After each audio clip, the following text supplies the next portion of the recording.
Hey there, BDC Live. Courtney here from the Office of Student Involvement, just continuing our interviews with students throughout the day, talking about their co-curricular experience. Next year, I'm joined by Jessica from Kalahi, one of our student organizations here at DePaul. Jessica, thanks so much for joining us. Of course. Hi, everybody. Hi, Courtney. Thanks for inviting me to this interview. Yeah. So Jessica, before we dive too far into things, how about you tell us a little bit about you? So hi, everybody. To whoever's watching this, my name is Jessica. I use she, her pronouns. I am a junior at DePaul studying journalism with a minor in philosophy on campus or virtual campus, rather. I am involved in SJA as the Center for Mission and Ministry. I am also working as a student employee at DePaul Community Service Association, and I am the president of Kalahi. Cool. I have two follow-up questions for you about that. One, have you had Rick Lee as a professor for philosophy yet? No, I haven't, but I've heard so many great things, and I feel like I'm missing out now that I haven't taken his class. Yeah, you got to take a class with him. I am part of a teaching team for Chicago Quarter, and Rick is the faculty member for it. Mm-hmm. And the class that we do is called the Giga Tour, and we go and learn all about like how Chicago works. But he pulls in all of these spectacular things about like Burnham's plan and everything. He is just such a fascinating professor. And actually, my favorite thing about him, if I can borrow your time for a second here, and hopefully we don't have any students who, I'm not spilling the beans on anything here, but at the end of every class, the very last class, the last thing he does with every single class, he tells this story about Carol Burnett. And do you know who Carol Burnett is? No. So she's a comedian, and a little bit older, but she used to have the show called The Carol Burnett Show, and she would end every single night singing a song, and she would tug her ear because I think her mom or her grandma said, like, can you say goodnight to me at the end of every single show? And Carol was like, no, I can't tell you goodnight every single night. So she would tug her ear to let her know, like, I love you and I'm thinking about you. So Rick, at the end of every single class, every year, at the very last class, he'll sing the song and he'll tug his ear. And I was really curious this year in a virtual environment. I was like, I wonder if he's going to do it. And two, how it's going to be received.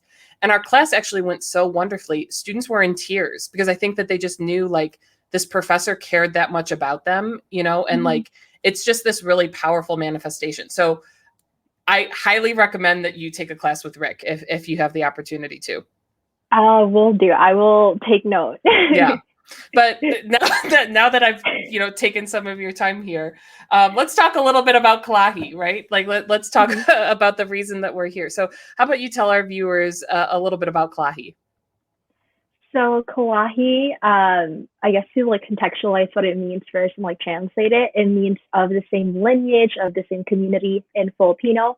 So Kalahi, the organization that we have at DePaul, we aim to be like representative of that. So we amplify Filipino American voices, but it's open to like anybody and everybody. If you are willing to be an ally, Kalahi is a space for that. We usually do like educational, historical events, but we also try to be fun and social. So we have like rom-com nights coming up on Monday. So that's the first thing that I thought of. We also have like game nights. We invite people to organize like dance workshops and like teach us how like a traditional Filipino dance would be. So it's very like mixed up, I would say, in terms of like the events that we host. Yeah. So I know that Kalahi, when we all are in a traditional campus environment with, doors open, you all have a very, very vibrant presence on campus and are doing a lot of different things, either, in the student center or in the APITA Cultural Center. What has this transition been like for you all to a virtual environment?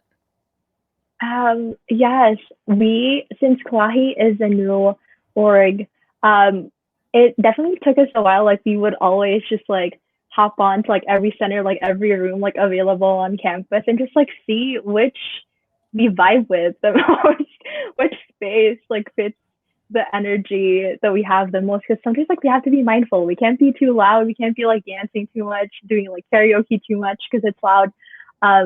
But one thing in particular that members have been messaging me about is like before we would always have Filipino food every GBM. We would order food funded by OSI, of course, and everybody would love that because like before the GBM or like the event starts, we just have like a space wherein we talk about what food that is, have we ever tried it before, and we also get to like promote and support small Filipino businesses in the city. So now that things are virtual, it's quite like impossible, or if it was possible, it's expensive to like send people like food or some snacks before our GPM starts. But aside from like food being unavailable, I guess, in like the virtual platform,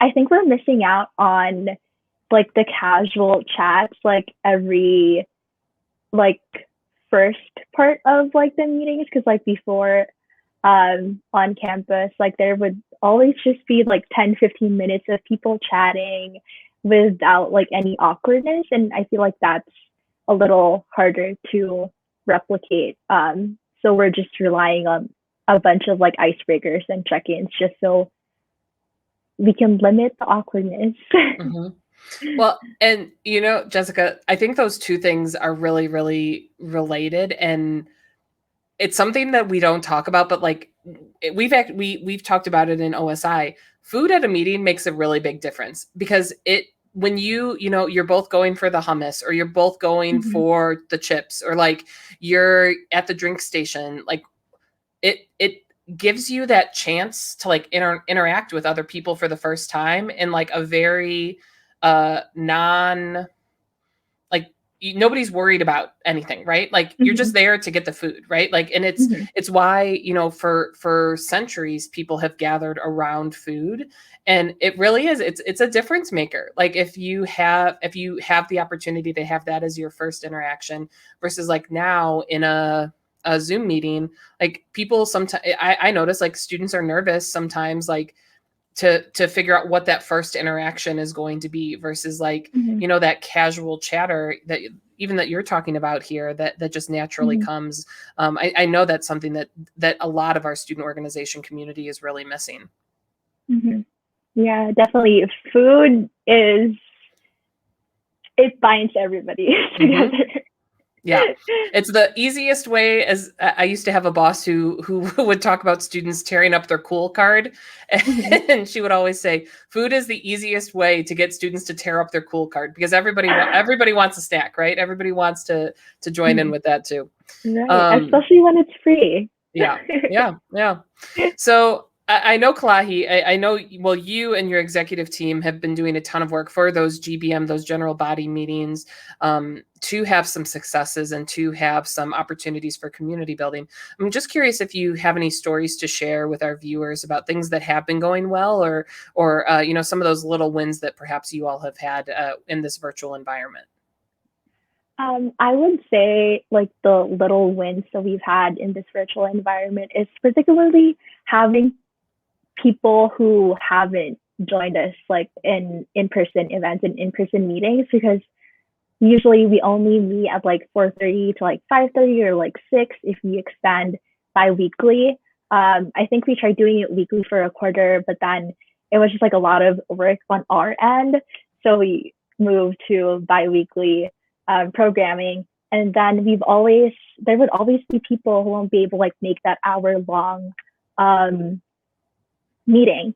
But now that like things are virtual and some of our members have async classes, it's more convenient for them to just like show up. Like if they are only free for like 30 minutes, and they can hop off the Zoom for like and just like say hi to like the people who are in the meetings. I think like that's a big win, like having new members. So that, and we also have like graduate students who came in, and that is like such a big deal for me because I think it's expanding the reach of the org. And we have like transfer students. There's like a wide variety of people that we're trying to um, engage. And maybe it wouldn't have been the case if it were on campus, because they have to be there strictly at 4:30 to like 6, and with everybody's schedule, sometimes that just doesn't work out. Mm-hmm. Yeah. Well, Jessica, our time went quick for this one, probably because I spent half the time telling a story about Carol Burnett and, Professor Lee. But, for our viewers that are watching, if they want to find out more, how can they follow along with Kalahi? Yes, if you want to know more about what Kalahi is or like what we do, make sure to follow us on Instagram and Facebook at Kalahi DePaul. Our email is at kalahidepal@gmail.com. And we also have a website, go.depaul.edu/Kalahi. Great. Well, Jessica, thanks again so much for taking the time to join us today. I really appreciate it. And I'm sure our BDC Live viewers enjoyed hearing a little bit about your experience as well. So for our viewers, be sure to continue to check in throughout the day. We've got lots of student stories that we're featuring today as part of BDC Live. But for me, I'm going to be out of here for the time being. I'm going to go send Jessica some email Jessica some clips of Carol Burnett so that she can learn about one of the great comedians of our time. But until next time, we hope you all stay safe. Bye-bye, Blue Demons.